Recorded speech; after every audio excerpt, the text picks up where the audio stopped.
And welcome back. As Lori was mentioning right before the break, Apple board member Jerry York has passed away. Yes, he was 71 years old. He was a director on Apple's board since 1997. He was also the chief executive of Harwinton Capital, a private investment firm that he controls. And I believe we are joined now by Doron Levin, who also spent many years working with him, interviewing him.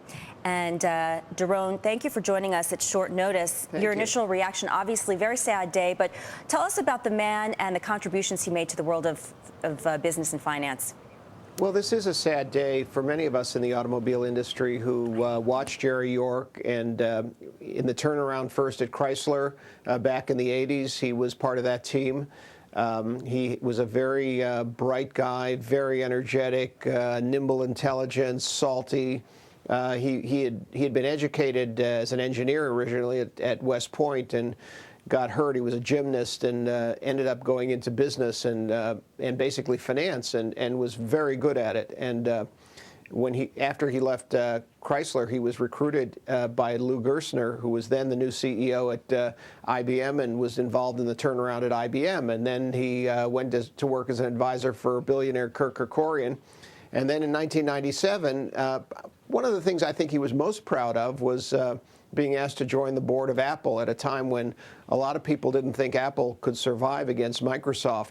And of course, now we know that 13 years later, Apple is not only surviving but thriving, and a lot of it probably was due to some of the counsel that Jerry York gave Steve Jobs. Doron, yesterday, as I was mentioning earlier, I was talking about Mr. York with our Greg Miles, who had covered autos for us here on the TV side, and Greg sent me an interesting message. He described Jerry York, he said, a man of great class, great intelligence, and enormous personal integrity. They don't come around often. Was that the sentiment of Jerry York?